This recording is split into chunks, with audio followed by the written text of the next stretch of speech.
And so with the chanting and the powers of creation, MS Paint, and some very basic colors and brushes, let's take what we have built and what we've considered and make a map. Now, is this what the final map would look like? I don't know, because you can take this to Incarnate or Wonder Draft or Procreate or all other manner of other things to make it look pretty.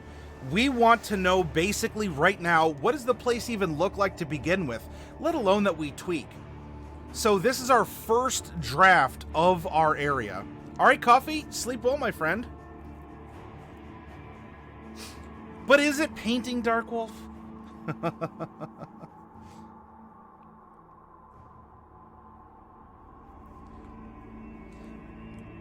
Let's do a quick review of our setting. Forest and grassland, and remember, we can interpret this in different ways how we'd like. Whatever our city is, it's run by a bureaucracy, and there's a dead magic zone, or the entirety of the area is a dead magic zone.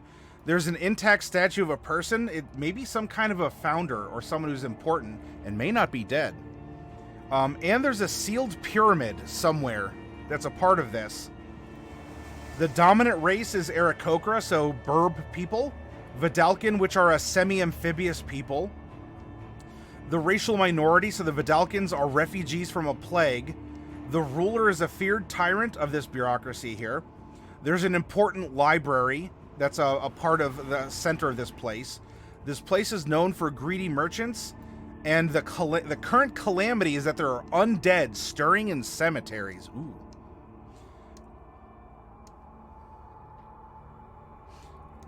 All right, first things first. Especially if we have a semi aquatic race, water is going to be an important part of things. And if we have a dead magic zone and a bureaucracy, Rytel brought up maybe there's a lot of reeds or papyrus reeds. Well, thank you very much for the follow. So I think what we can do is let's have some kind of a river network, and we're just going to have it cut across the lands. Where's it flowing from and to? I'm not going to make the whole continent or whatever, but let's have some fun and just draw some little wiggly lines. If we don't like it, we'll move it. It's that easy.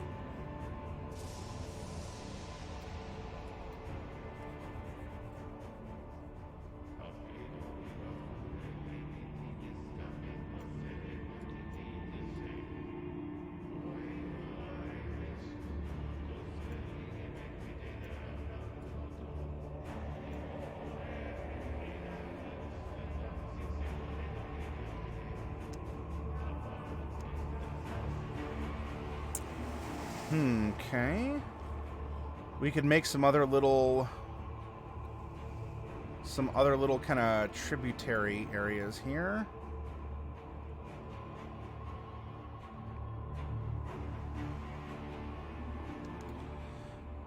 Darkwolf, I want you to name a piece of clothing.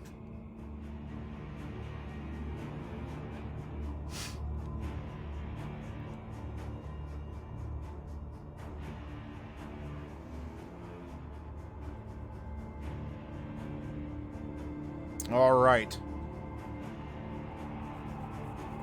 So what we're going to do then is, if we're in need of inspiration of some variety, we are going to... Let's come over here.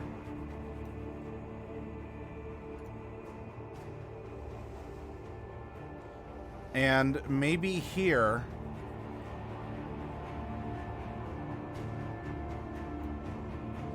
This is actually like a canal of some kind.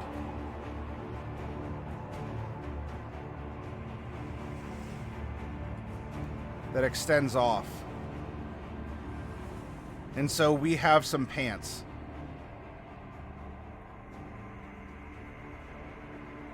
And we can add some more detail with the city that we're making. Whoops. Oh, our water sprung a leak.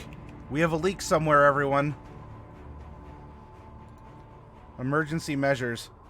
We have to close the... We have to close the emergency doors and find out where the leak is. Oh, there it is.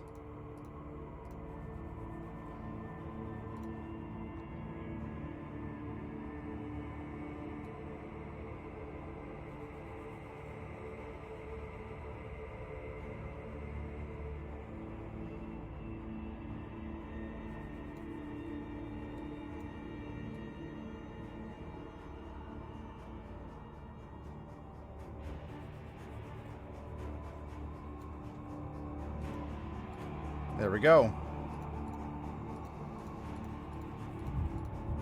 Ooh, that's bright. It's alright, we're going to darken it up some.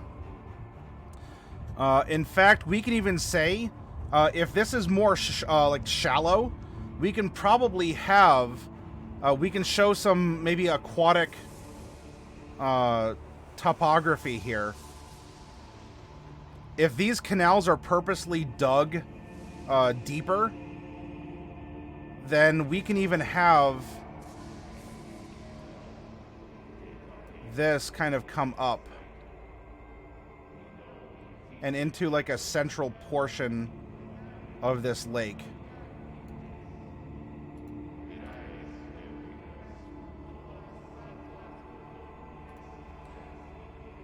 All right, now we also need, this is a forest and grasslands area.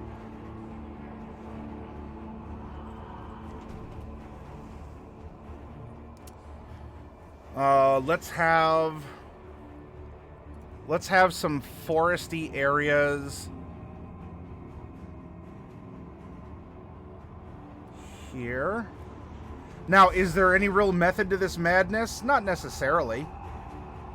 This is just going with what, I don't know, what would seem cool. What seems like it would,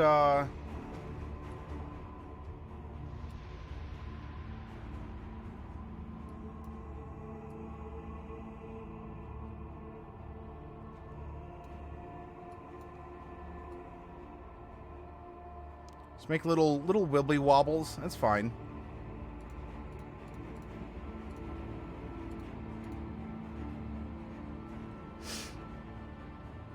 Obsidian, we'll place them. We'll place them where we need to go.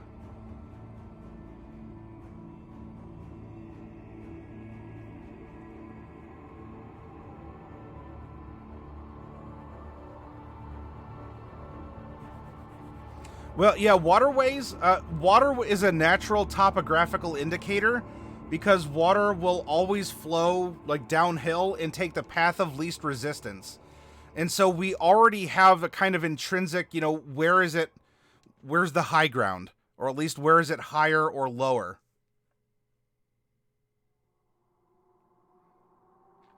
We have some control over the players. But I'm not worried about that just yet, John. Because the players might approach from any angle. So as a dungeon master, if we're familiar with the entirety of the area, that then empowers our players to approach any way that they'd like, and we're comfortable presenting the content. And yes, it does look deep cut. That's exactly right. When I was talking about these, so Dark Wolf said pants. So I made kind of a pants looking area and we made it dark. And I said, well, maybe these are artificial canals. Why not? What do they do? I don't know yet, but let's have it as an interesting feature.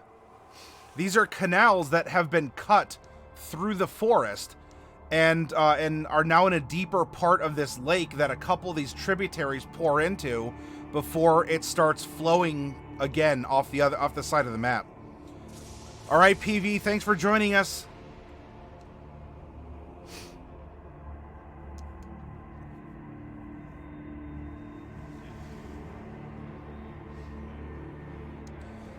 If the water is going to flow in from this direction, then up here would be hills or mountains or, some source of water, glacier melt or a mountain range that traps clouds that then precipitate down. It's snow melt, or maybe we're even like the closest mountain is a couple hundred miles away, but because the water was forced underground, it's a big natural spring. And does that concern us right now? Not necessarily. But now what we've done is we've allowed ourselves to consider, where did the Vidalcan come from? Did they come from the mountains and something was going on, this plague? And so the Vidalcan migrated downriver here, or did the Vidalcan find their way through this canal system that goes somewhere and was made by someone to do something? And did they come here from a place that had a plague? Or did they swim upriver to escape what was going on at the sea, where the water eventually goes out into the ocean as water do? We have several methods now of trade, of migration.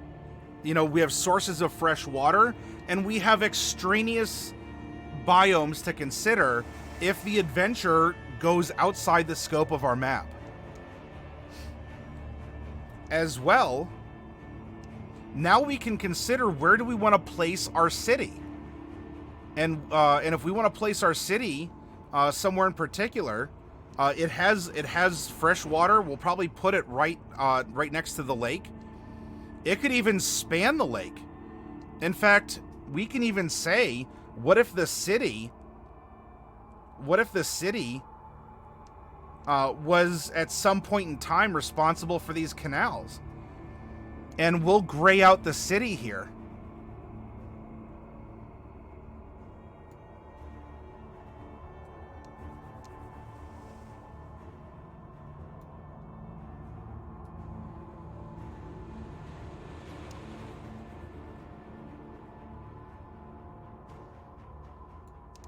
And we can even continue this city across this. If it's not a lake, maybe it's just a really wide segment of water here. And so we can have it, if this is a trade route up through the forest.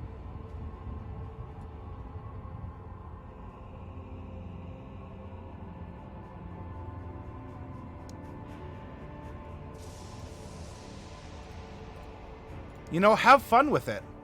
We can change the details later if we need to.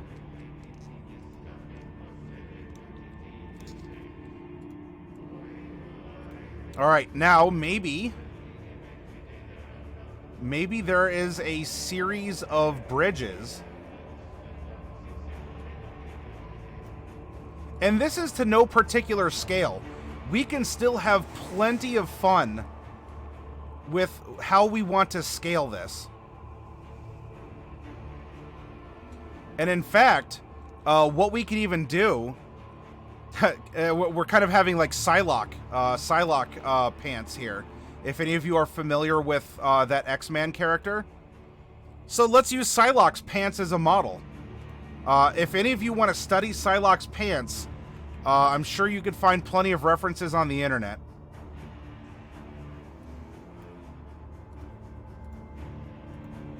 So maybe there's only one bridge over here. And then over here, maybe there's an artificial island. Yeah, let's make an artificial island right here over the deep water. And now, let's connect.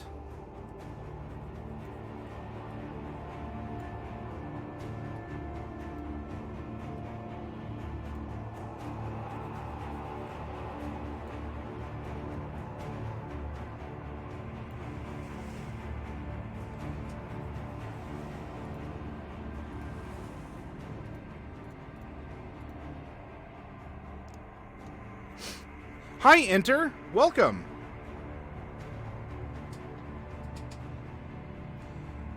What would Psylocke be in 5th edition? Probably...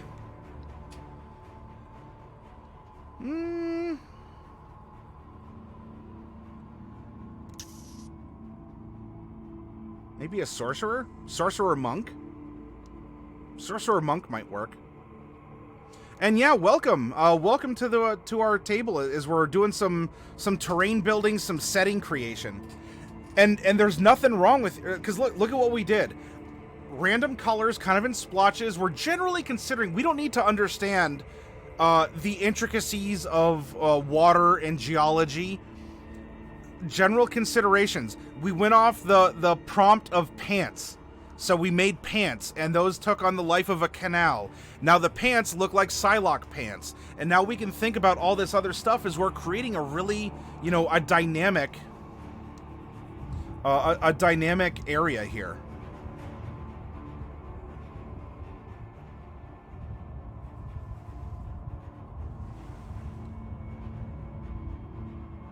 Oh, right. So John Doe, maybe that is where the library... Well, Unearthed Arcana's tried to introduce psionics, and, you know, they keep swinging for the fences, but unfortunately just nothing is really connected in that regard. At least nothing for player characters. There's plenty of monsters with psionics. Yeah, so this could be the central source of the bureaucracy, or this great library. Yeah, well, because psionics is Unearthed Arcana. Unless you're doing kind of like the Kalishtar are psionic, but they don't have, you know, the things that the Soul Knife in any of its iterations would have. Now, another reason for the water is not just the source of fresh water, and that would allow for the Vidalcan migration. Remember, Rytel said, what if there's a big cash crop would be reeds to make paper. Reeds for paper. Well, there's a lot of speculation, Inter, that that's what all the psionics is building towards. Once they find something functional, then they'll move ahead with a Dark Sun campaign setting.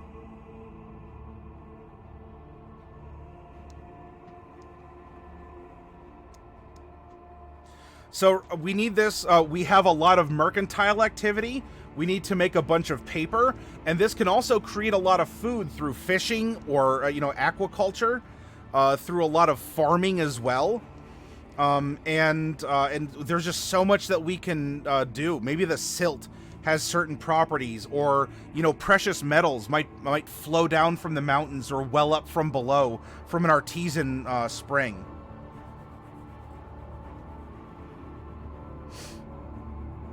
Eberron could become Dark Sun? Well, I mean, Dark Sun is kind of, it's just that, it's sort of a thing in the last, thralls of its life, because everything is dying on this planet or in this realm. So really, any setting, the Forgotten Realms could become Dark Sun pretty easily, too. Your Eberron is becoming one, Obsidian? And yet, you know, that could be a threat to this as well. You know, if this city is on stilts, or this portion that's suspended above, that could be a threat to the city as well.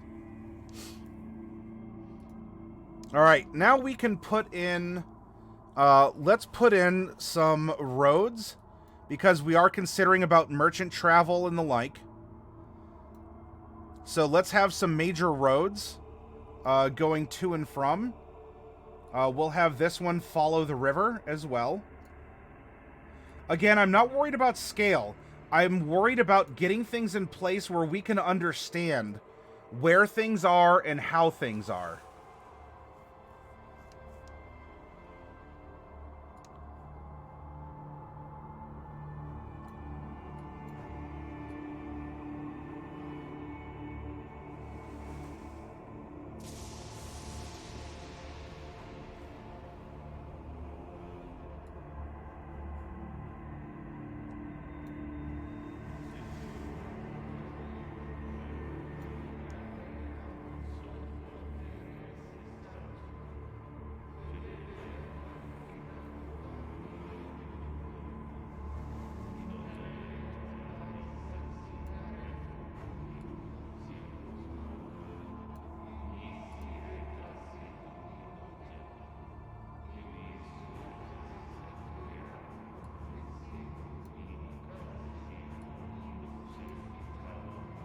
In fact, what I bet we could do, let's have a little bit of fun with this.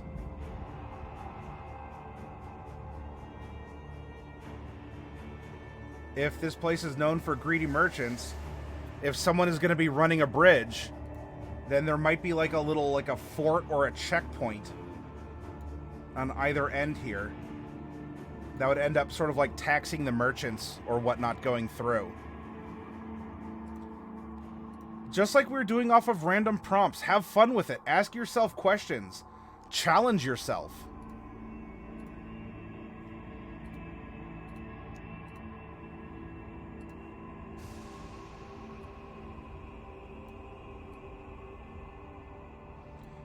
Because you can even ask yourself, too, you know, would they have guard stations? Maybe they do have little guard stations here and there. You know, that would end up, so let's say that maybe they built a little wall, you know, right here. And in order to get through, you have to pay, you know, like a tax. Like, well, you weren't attacked, you weren't attacked by highwaymen, right? No. Well, then we are doing our job. You know, have fun that way as well.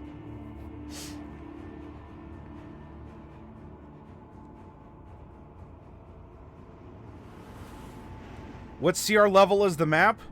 The challenge rating on the map is low. This is D&D 101.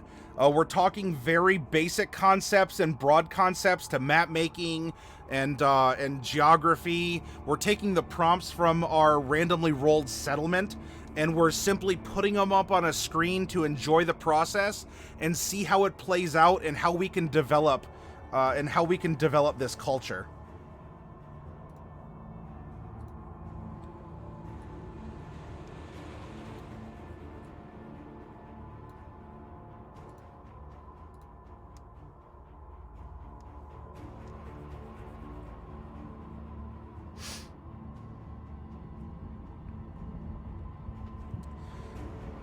We have not gotten that far yet, Inter. This is only step 1 of the workshop. Tomorrow, we're going to be doing the environment in geology. So we'll do things like, what kind of creatures live in the area that can be hunted or are a threat? What is, you know, can we get into more geological features? We can decide on the forest properties, on water properties and the like. And we're also going to be then on Saturday doing the culture and the economy of this area.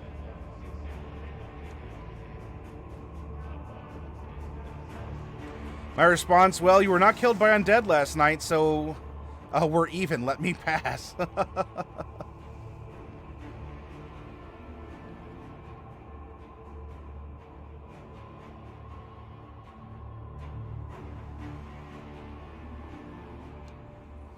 Hey, I'm glad this is inspirational to you, Obsidian.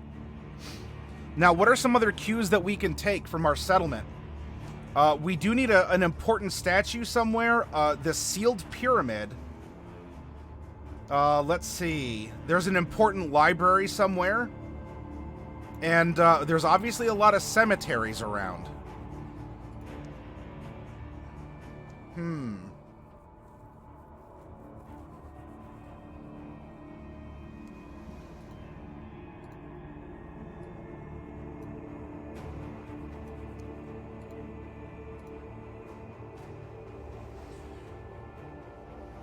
I kind of like if this area on stilts is like the central area, then we should have the important library be a star location.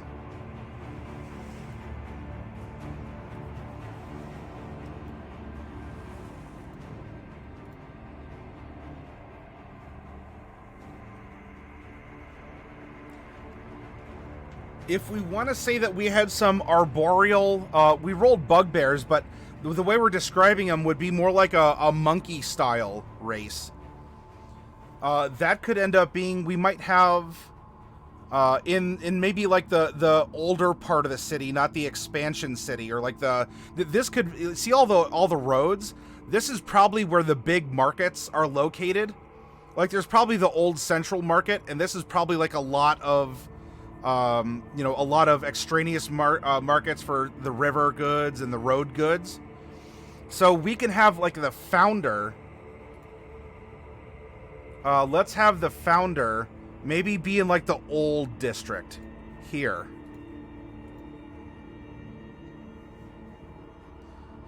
And then if we have a sealed pyramid, and the pyramid might be playing into the undead and such, we could even have that be as an outlier.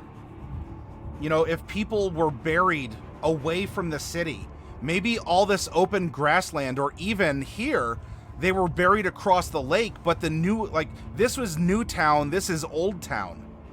Think about this. How did the city build out? Where did they come from? Where did they go? Cotton Eye Joe. You know, how was this developed? So maybe this is where a lot of the cemeteries are, but because of all the disruption, because of all the greed and the mercantilism, you know, a lot of this area was then sort of dug up. You know, it's sort of like we built our city on an old burial ground kind of a thing. And that could be as some indicator. So the city was built across from this pyramid, and let's make a pyramid as an example here. We'll say that the pyramid, we can even sort of put it, let's imagine the pyramid kind of coming up out of the forest, like a really cool ziggurat or something along those lines. Right? We have an unlimited budget. Why not?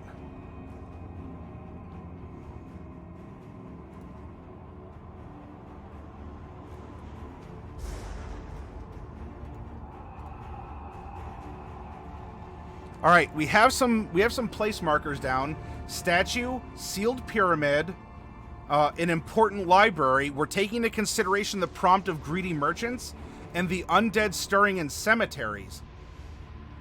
So a lot of this could be like the haunted forest. A lot of them were buried on the southern shore of this river until it extended. Maybe the trees kind of grew up out there because they wanted to kind of cover it over. And we can then also take some other tools and go, well, we know as DMs that there's a dead magic zone somewhere, and maybe that was exuding off of the statue, or it's exuding off of the library. And if we do that, let's take a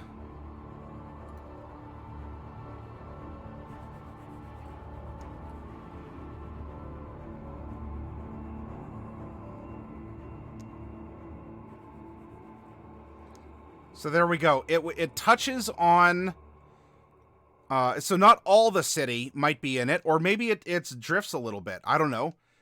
This is your choice, but this would be our anti-magic zone, hypothetically.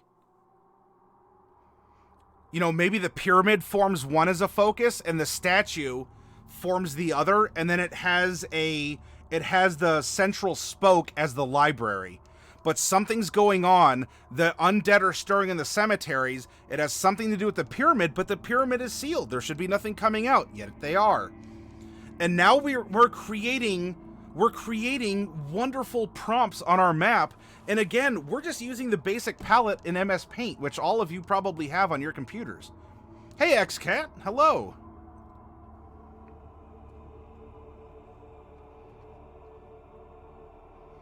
New Monaco, we have an unlimited budget. Why not? Eric Coker, a bureaucrat. You take that back.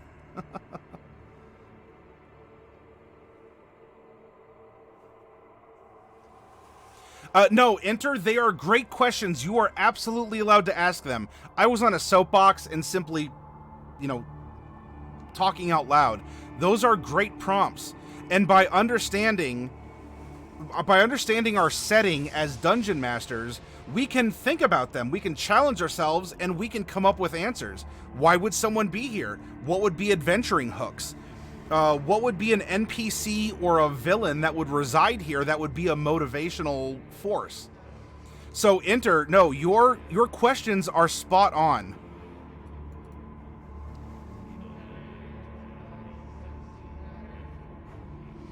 And you're correct, Enter. We want the players to care about the setting.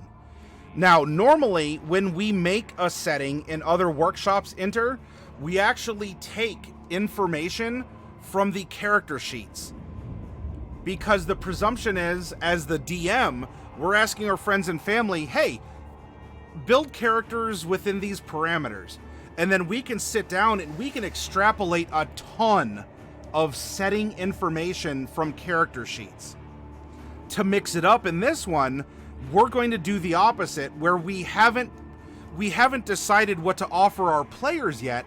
Instead, can we create a compelling setting in a vacuum that would then go on to inspire our friends or family to make characters to be here? And that's why we're going over this information over the course of this workshop week. What are the biomes? And the biomes are based on the ranger and the druid broad ability bands. You know, what kind of a government, how's it run? What are some interesting monuments that have been constructed, destructed, or what's a supernatural element? So all of these could be potential hooks.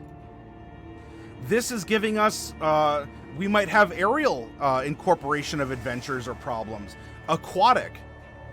We've also determined that at some time the Vidalcan had come here because they were refugees from a plague back from whence they came. The current ruler of this bureaucracy is a feared tyrant. That could be a very compelling force to change the government, or to bring reason and ration back to things. So it's not just, maybe it turns into a political campaign of intrigue or to upset the current bureaucracy. We know that there's an important library, so characters who want to do research of scientific or religious or historical study, natural studies, have a location to go to that is a central part. We know that there is, this place is known for its greedy merchants. Lots of travel, lots of goods and services are flowing through.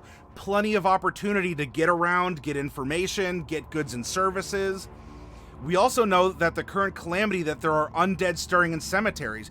You want to kick in the tomb door and fight monsters? You can do that here as well. Because from this perspective, we don't necessarily know what we're going to run, but if we understand our setting, we can run all kinds of adventures out of this locale. And the locale has been completely randomly generated and accented by our conversation. We know that the big religious building is a temple to a good deity of some kind. And the big tavern in town, not that there's others, but the big one that adventurers will most likely go to is called the Running Dog, and it's actually a Thieves Guild hangout. So all of your questions are absolutely on point, Inter. Absolutely. And the map that we're making is step 2 after we took this exercise. And the further steps in this week's workshop will continue to build and refine, prompt and answer more and more of these questions.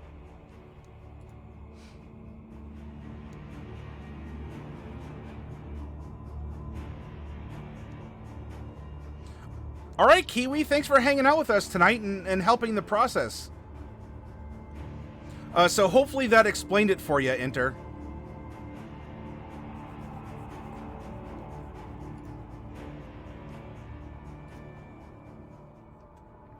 And from all these prompts, I think we have a good, we even added a little bit of extra stuff, but it can still be explained.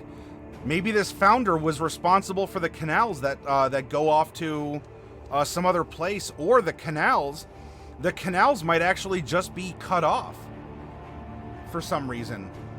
Or the canals might have led to where the Vidalcan came from, and X amount of years ago, what if we say that the canals actually were dammed up?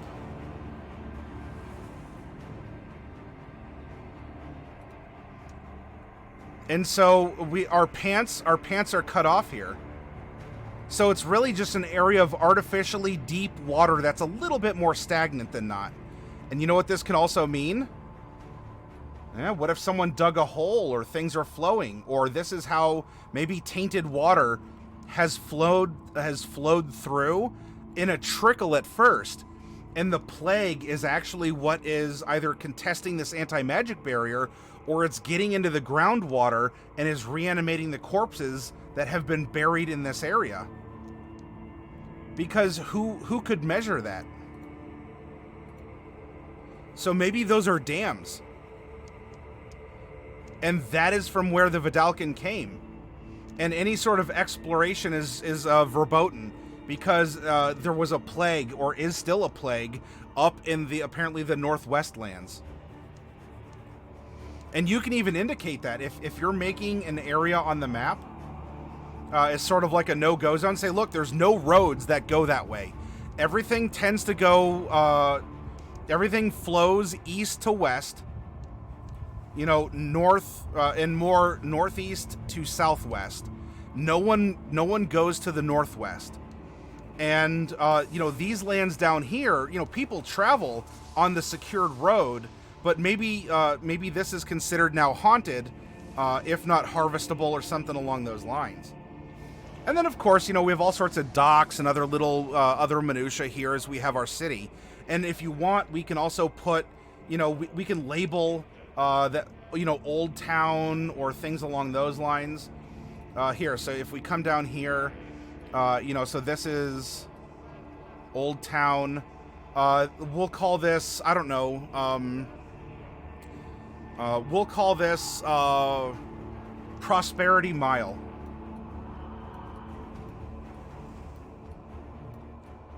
Doesn't even have to be a mile. It could be more than that.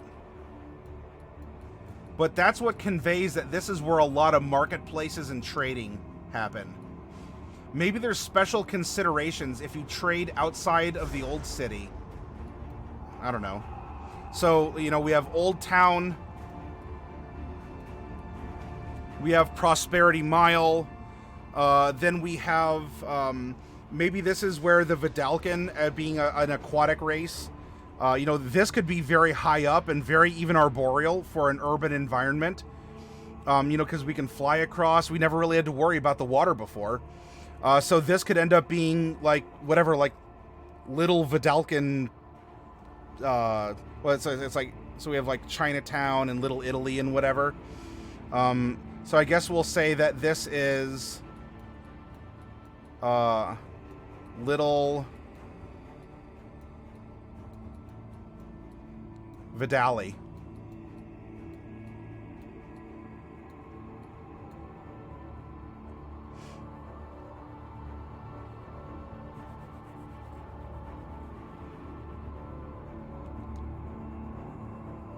Hi, that witch. Yeah, there's probably towers and perches. You know, any of the architecture would be to enhance or build upon the trees from which the Aarakocra had descended or ascended. So we have Old Town, Little Vedali, Prosperity Mile, and if you want, have a part of town. Maybe this is the seedy part of town. You know, that this is, you know, it's in between the two canals. Maybe this is where people go missing. You know, and so like this is the, you know, the wrong side of the tracks or the bridge or something. And I don't know, lean into the parody. If these are the pants, everyone calls this part of town the crotch. Why not? Make it, have fun, make it cultural, make it rememberable.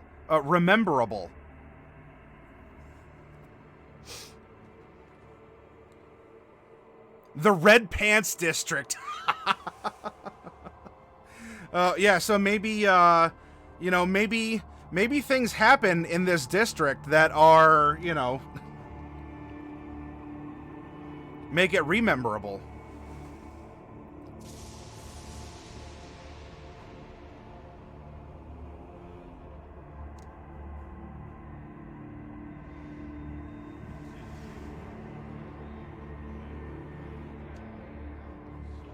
And yeah, like if you want to build a little bridge or a pier or something obsidian to look like pockets, have fun with it.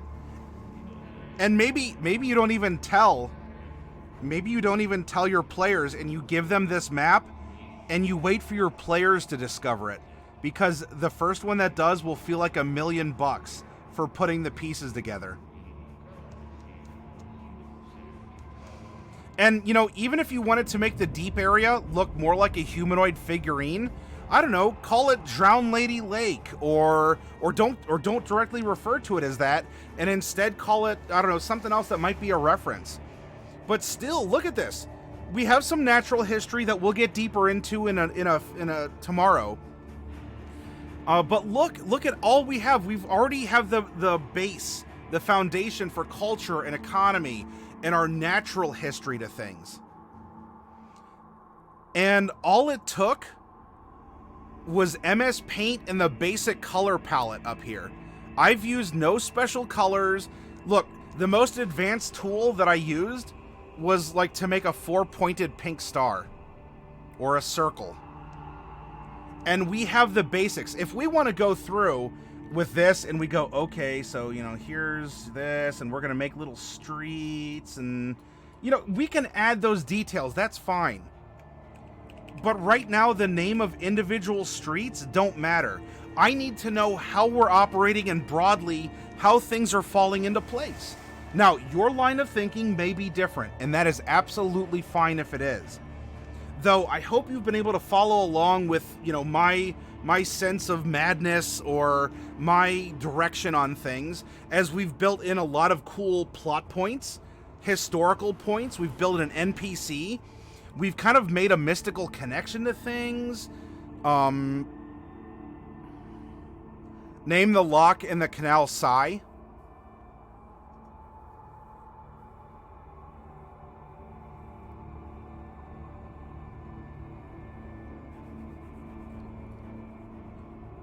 Puns.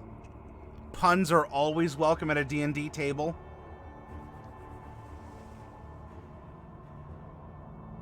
And yeah, by the way, if these are canals, and especially if this is water, maybe this is water that is being raised up or down. This might actually be an ancient system of locks. And you could describe it that, sure, you know, the locks here, and this was even before the dams, to cut off the flow. You could have them labeled. You could have them labeled as such. Lock P, Lock S, Lock Y. These are the Psylocks.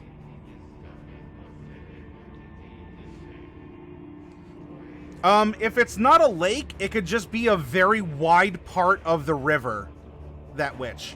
And that's the beauty at this conceptual stage. It will be what we need it to be, and we can still very easily shape things as we need them to be shaped. Lock, Stocks, and 2 Smoking Aarakocra.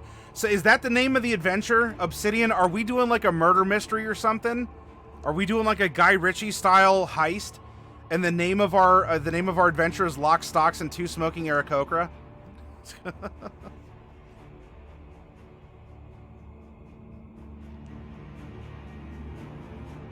You're working on a plot right now. There we go. Obsidian's on it, everyone. In Obsidian, if you do have those ideas, obviously, hey, keep coming back to our workshops. And you're also welcome to share them on our Discord, too. And yeah, that witch, you know, with underground passageways, there's probably all kinds. Maybe that even go underneath the lake.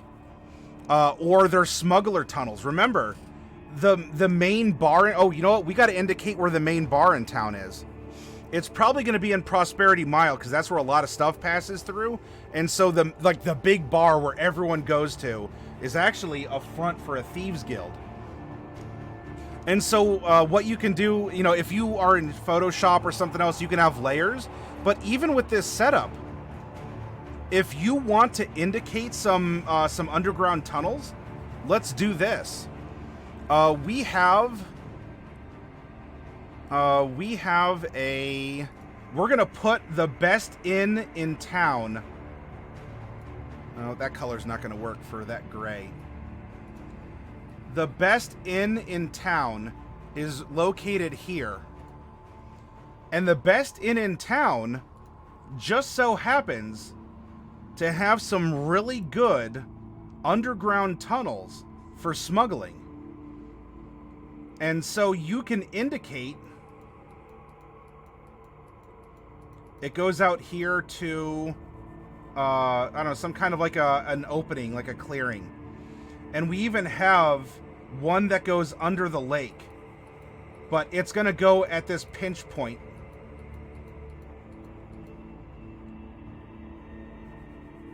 And can branch to go back into the city or to continue up into the woods to another sort of like a clandestine meeting location.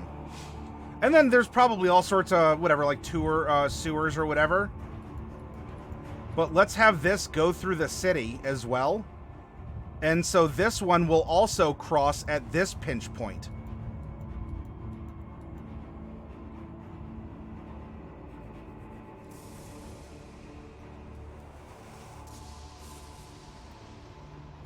Right here. And it can it'll make the loop. So we have a drop here in Little Vedeli. This continues parallel or underneath or with the bridge to the crotch. And so we have just this big hole in our crotch, apparently, where the thieves go.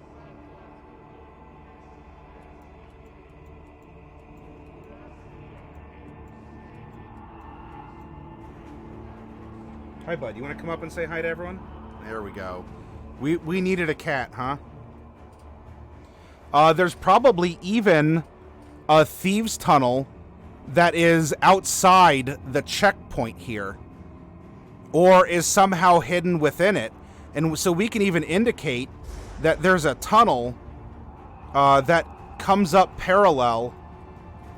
And let's put a drop point right here.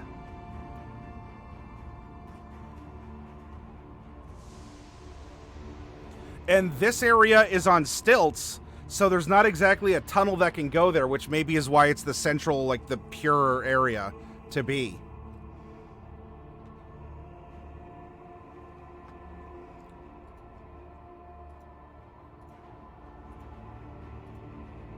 Hi, buddy.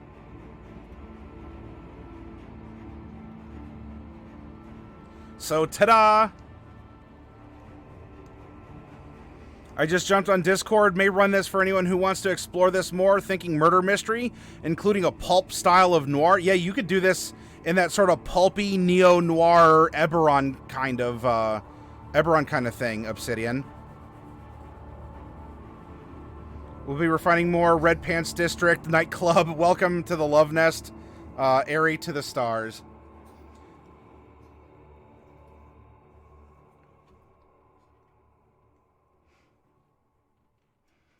And also by seeing this here, we can see that there's some drop points. Like maybe everything inside the anti-magic area is the more prosperous area. You know, maybe that's where more goods and services, or the fact that people can't be duped or can live without having to rely on magic can prosper. Meanwhile, we come out here to the majority of Little Vedeli or the Crotch or even a big part of Old Town, and magic exists, or magic is more prevalent. You might even have it in layers. Like, I don't know, put a couple rings. You know, the central ring, no magic works.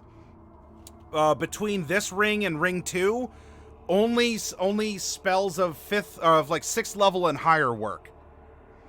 And then the next ring out, only spells of 3rd level and lower. I guess that would be, yeah. 3rd level or higher work. And then we get out, you know, to the core where there's really no sort of magical buffering or protection, and that's where people might use cantrips, or that's might be where the dead are rising because something's happening, or for those who understand how the magic works. Hi, bud. No, please.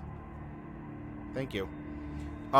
If the dead are rising inside an inner circle where no magic is supposed to work, that should be setting off alarms and escalating the meta sense of urgency and pressure on your players. All right, Dark Wolf, thanks for hanging out with us. I hope that I've done your pants proud. Thank you for the inspiration, Dark Wolf. Yep, well, hey, for those of you out there, we do have a cat butt emote as well. And that is something, you know what? We got it off of a random prompt. Maybe we don't even know ourselves. We rolled it and we're gonna roll with it, but maybe we don't know, and we want our players to come up with something. Or, which we have plenty of time that we could sit down after these initial prompts. The way that the anti-magic aura quasi-accidentally ended up was on this sealed pyramid, this statue of the founder of this place, and in the middle is a great library. So between the three of them, maybe there's some sort of resonance that's natural, supernatural, or unnatural in some other way. But there are some things that we can just leave open-ended. Why not? Plot twist, it's not actually anti-magic, it's an illusion field that makes everything within it seem explainable by normal means, even if magic was actually used. That would be the ultimate, yes, the ultimate kappa on your players. Digress. I love it. If you could pull it off, ooh, yeah.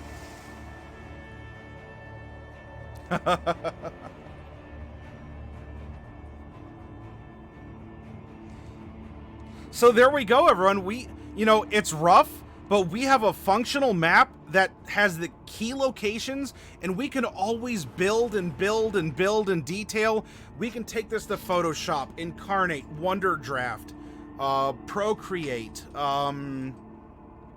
whatever other software editing programs are out there, and make some really nice detailed maps. Now that we have an idea for the layout, and we can see where the concepts we came up with, we can see where it goes.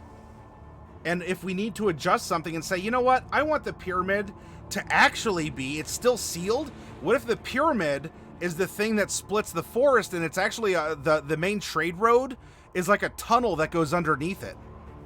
Maybe that's what we want. I don't know. And if we do that, I use this fill tool and I color that green and I draw a purple triangle over here. Ta-da! Keep it easy, keep it accessible. Also, when you're making maps, remember, your players may not be able to take in every single detail, at least not all at once. If you plop down this map in front of your players, you probably don't want them to know where the hidden rogues tunnels are. Still, you get the idea. If you plop down this map in front of them, it's going to be super easy to explain the broad process of this region. And what's nice also is there are vast swaths of areas that if you printed this out physically, you can either mark on their map, or they can mark the location, the reasonable location of people, places, or things. Because it's big, it's spread out, it uses a lot of light colors. And if you're making your players fill in portions of the map, it will be more memorable, besides things like puns like the crotch, or, Old Town, or Prosperity Mile, or describe, there's this pyramid that the peak rises up out of the forest, which sounds cool, but maybe they're like, well, maybe we're never going to go there. It's off in the distance, so whatever.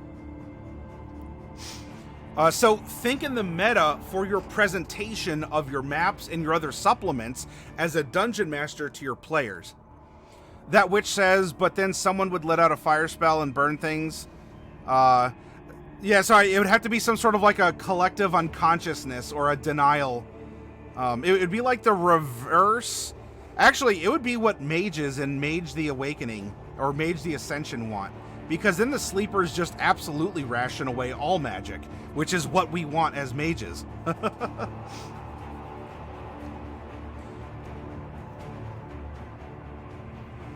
Yeah, and digress, those are questions that you would need to sit down and think about, which is why having this conversation, if we're starting with just creating a location off of random prompts, imagining how things would spread out and lay out, what would be the order of events, would the anti-magic actually, if tieflings existed here, would that suppress, the sort of innate rebuke, hellish rebuke.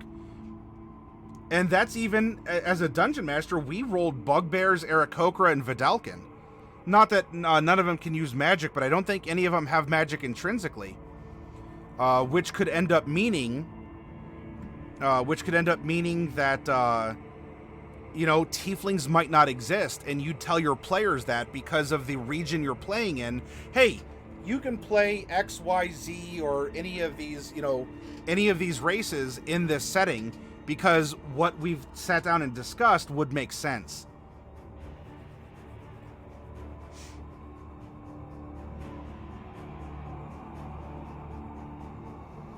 But those are great things to ask. And you might even say, well, now hang on, Vidalcan kind of have a, kind of a racial resistance to magic. And if that's the case, and if we're arbitrarily saying that the Vidalcan came from this direction in the deep water, maybe something about the old canals in the deep water and why the Vidalcan racially have this kind of resistance to magic. Maybe there's something about the canals that go to the depth of the lake. Ooh, deep stuff. And that could lead to a possible explanation. Because we know magic exists and there's practitioners of it. It's just something is causing this phenomena to occur. All right, hamsters with hats, thank you so much for hanging out with us tonight.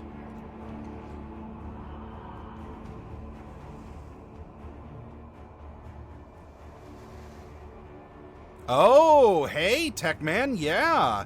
It could be that if people are trying to practice magic, it might actually absorb and end up turning into... Maybe that's what's raising the undead or something. It's hit a saturation point and it needs to be bled off because there's so much magic that continues to flow or be used or whatever.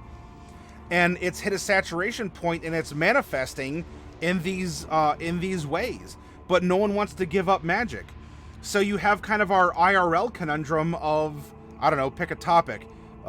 Nuclear power, fossil fuels, internal combustion cars, whatever else. Look at Star Trek, giving up warp speed because it damages subspace.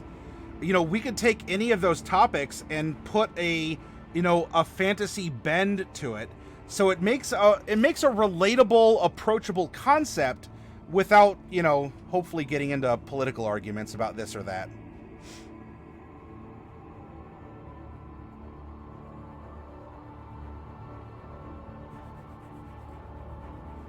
Yeah, maybe there's a magic dump somewhere, and maybe that could be deep in the lake.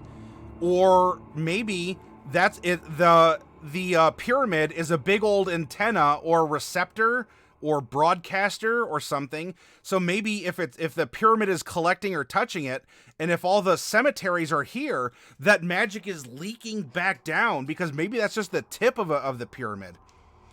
When we get into the geology, we can get more into this. This could have been a great floodplain at some point in time. Or a shallow ocean to another race, which could have even been the Vidalcan or merfolk that the Vidalcan, came from as a less amphibious race. And the merfolk could have created this pyramid. And it got covered up by silt. And, if we have mountains off to the side, this could have been a big alluvial fan or like an alluvial plain and just, centuries of silt from this ancient merfolk. Maybe that's why there's tunnels and stuff. Maybe that's why the canals were dug by merfolk to get out to the sea in a different direction. Hey, ideas and they fit. And you know what? Maybe no one in the city has record of that. And the Vidalcan don't because they were forced from their homes by a plague. They weren't able to bring all their stuff, and maybe they didn't have the stories, or things got destroyed or left behind. And so what we see of this pyramid, this could be the top 50 feet of the pyramid, and the pyramid might go down 300 feet through the rock or through the silt or through whatever else. Because how we see this is how the river currently is. And I guarantee you on a geological timescale, that's not how this river had been for a very long time. So this could have been set up as some kind You know, it's causing problems now, but it's actually doing perhaps what it was meant to do originally. But we forgot what it was, and now it's doing something that's bad, even though we don't know it's doing it yet, and that could be part of the point of the adventure. And then, by the end of the adventure, we have the hardest boss of all. Not a big bad evil guy, that's the easy choice. You get rid of the big bad evil guys. The hardest last boss of a campaign is a moral decision. And by the end of an adventure in this area, if the players go on to find out that the pyramid is a lot more than what it was ever theorized to be, but is somehow necessary, though as a side effect they either have to give up magic or it will continue to saturate the land with blight and necromantic magic. The players are put into a moral quandary. A moral quandary is a harder final boss than a dragon or a giant or a lich, because they're in the position to do something about it, or choose not to willfully do something about it. And the entire area is going to ride on their decision. You want to watch players squirm in their seats as a dungeon master? Fast forward them over X amount of levels when they're standing in the pyramid. They've discovered its purpose, what it's doing, and ultimately all of this. And they have to decide whether or not to flip the switch and turn it off, or to keep it going, because it might be warding off something even worse.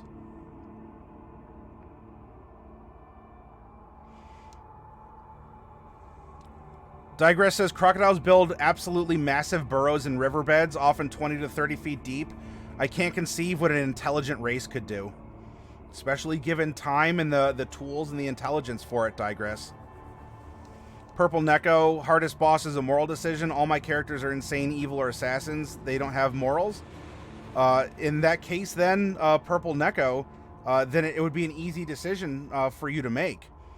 And although I might challenge you if all you play are evil characters, because the easy decision is to kill things to make things go away, or to stop doing things you don't like.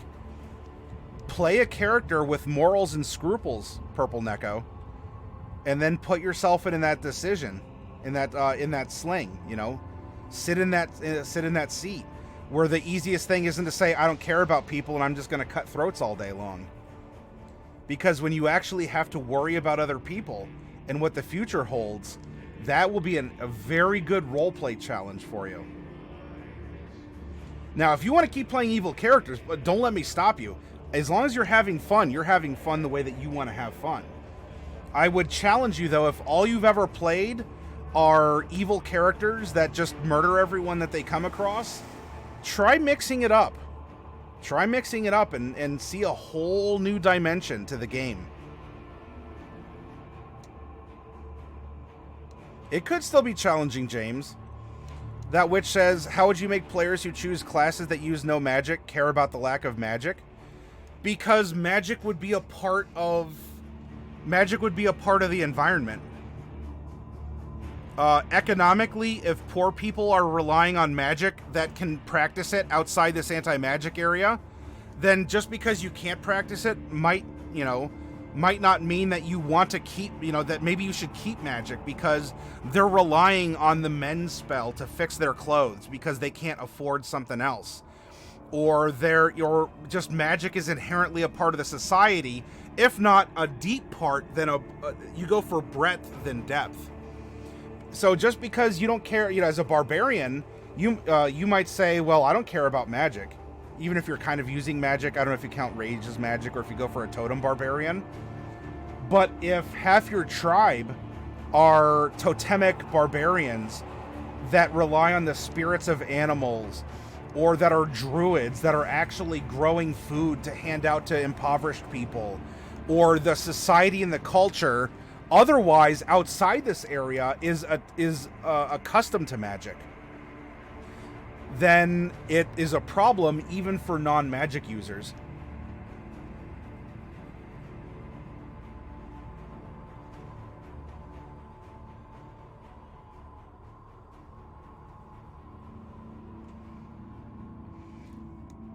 Well, I assure you, you can build dynamic and fun characters that don't have to be evil, Purple Neko.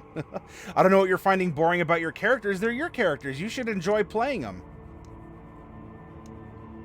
Hey, Phantos. Yeah, I mean, you might consider potions or items, scrolls and the like, perhaps.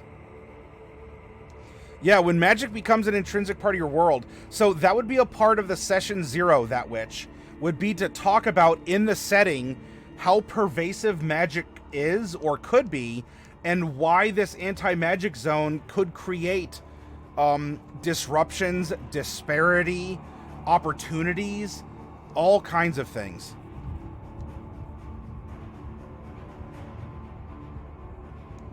That health potion not working when you need it is probable. We are in a workshop where we're creating a setting, Purple Neko. That is the theme for this week's workshops.